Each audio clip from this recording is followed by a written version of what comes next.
On June 22, 2016, authorities were called out to a fire at the Hillcrest Manor Mobile Home Park in Bemidji, Minnesota.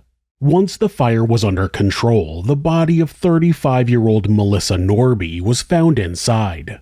Like any other fire, authorities had to determine if this was an accident or if someone set the fire intentionally. The task of investigating the fire was suddenly halted when investigators were informed that Melissa had been babysitting a 5-year-old girl that evening.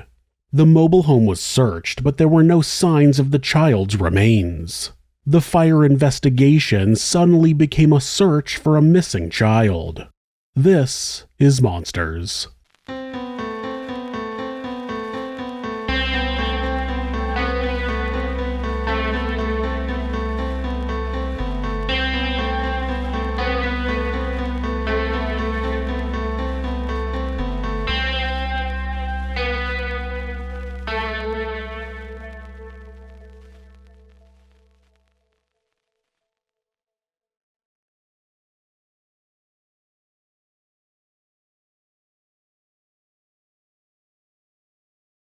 Melissa Norby had been dating a man named Jacob Kinn in 2015, but the relationship had not been going well.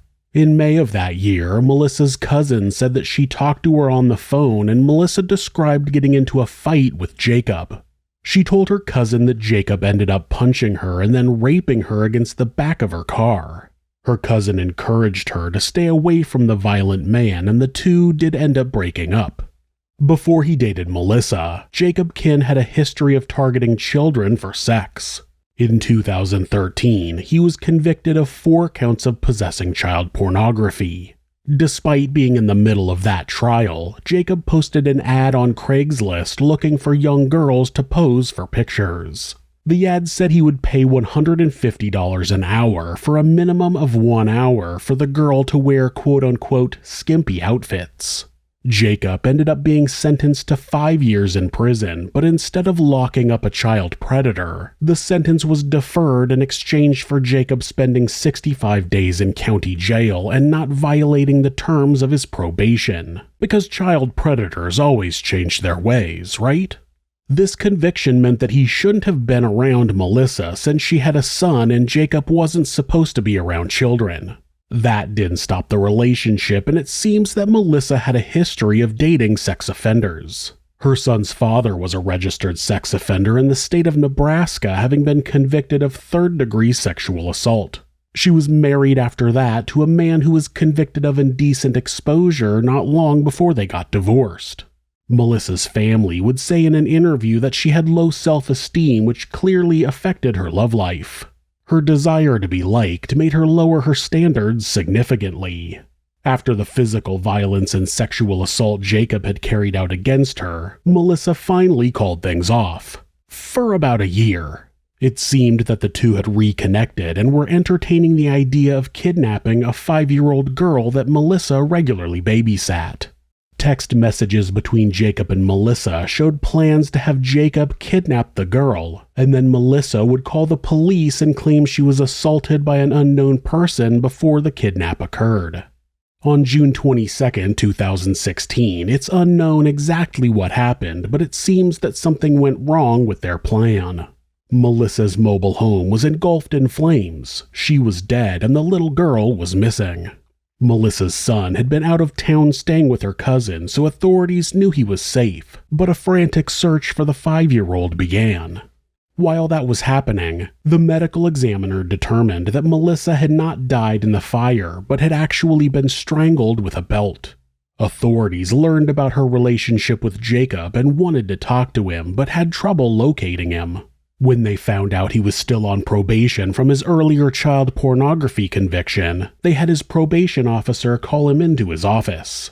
He immediately told the detectives that he hadn't been in contact with Melissa in over a year and he hadn't seen the missing girl. He told them that he had been fishing that evening and that all he knew was that there had been a fire.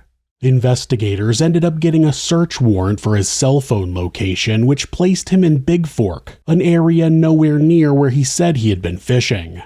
They brought him in to question him about the discrepancy. You see that lake right there? Yeah. That's where you are. Mm-hmm. That's where your cell phone is. Okay. That's... Yeah, I said I got that.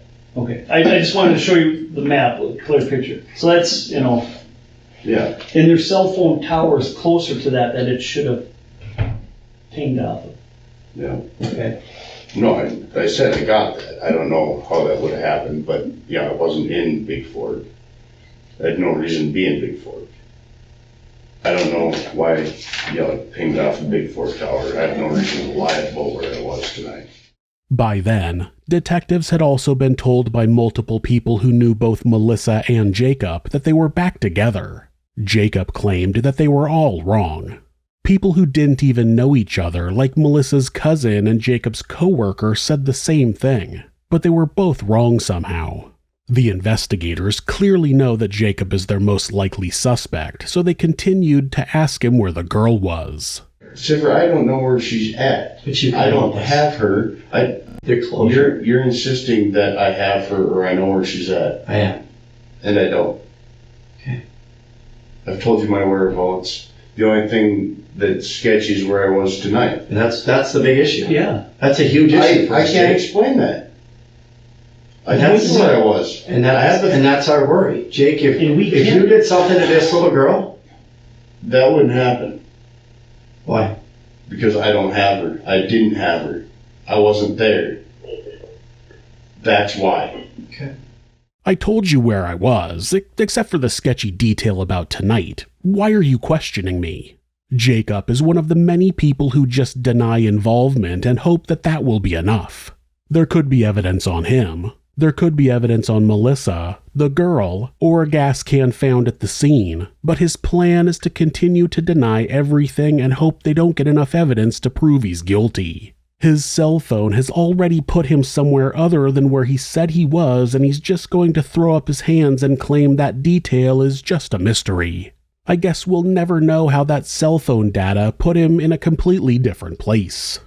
Your cell phone... I don't know who it was. Your cell phone is not even close to where you say you're fishing. That's concerning to us. And I understand that, but I can't explain it. You should have been within a 5-mile radius of where you were fishing, and it's not. It's like 40 miles away. Like I said, yeah, that's concerning, because I kind of like, oh, what was he doing? Mm-hmm. But I can't explain it, because I was frickin' fishing. I can't explain it. Aliens must have stolen my phone while I was fishing. It just can't be explained. Jacob told the investigators that he does have a fishing rod and tackle box in his Jeep, which he's willing to show them. Of course, that's not proof that he was fishing. I have a hammer in my trunk, but I haven't done any carpentry in months. I'm not sure if they took him up on his offer or not, but after hours of questioning, they finally let him go. Not long after, authorities found out that the area in Big Fork where Jacob's phone had pinged was a property owned by his brother. When they went out and searched the property, they found the 5-year-old inside of a pop-up trailer, wearing pajamas with her feet tied together. She was alive, but a medical examination showed that she had been sexually assaulted. She identified Jacob as the man who had taken her from Melissa's house, put tape on her, and left her in the camper. She said he told her he was never coming back. Only hours after he had been released, Jacob was brought back in for another interview. This time, the investigators had a secret weapon that the child predator wasn't aware of. They went through the motions, asking him again if he had seen the girl. They asked him if they would find his DNA on a gas can found at the scene of the fire. He continued to deny any involvement in the fire or the kidnapping. He said that everything was the same as the night before, and when they asked him if he was 100% sure, he told them that he was 95% sure. What was the other 5%? He said that was because he was tired and groggy from being kept up the night before while he was being questioned the first time. Then he asked, What changed between 2 hours ago and now?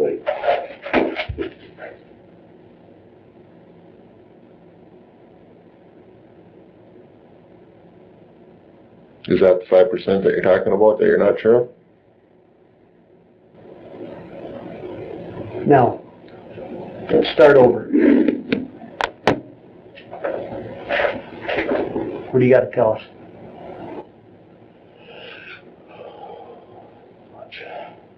I don't know what was on the screen, but it was clearly irrefutable evidence. My assumption is that it may have been a picture of the girl when they found her. Jacob just let out a sigh. He knew the game was up. He explained to the detectives that he and Melissa had started dating again, and they had begun planning to kidnap the girl. On June 21st, he went over to Melissa's home where the couple had sex. He said that he put a belt around her neck and choked her, but she eventually went limp and had blood coming out of her mouth. The 5-year-old had been in the mobile home when this happened, so he put a mattress over Melissa's body so the girl wouldn't see her. He then took her out to a cabin in the same town where he tied her up and grabbed a gas can. He went back to Melissa's house and set it on fire. Then he went to the cabin and sexually assaulted the girl. The next day he went to work, but afterward he went back to the cabin, picked up the girl and took her to a trailer on his brother's property.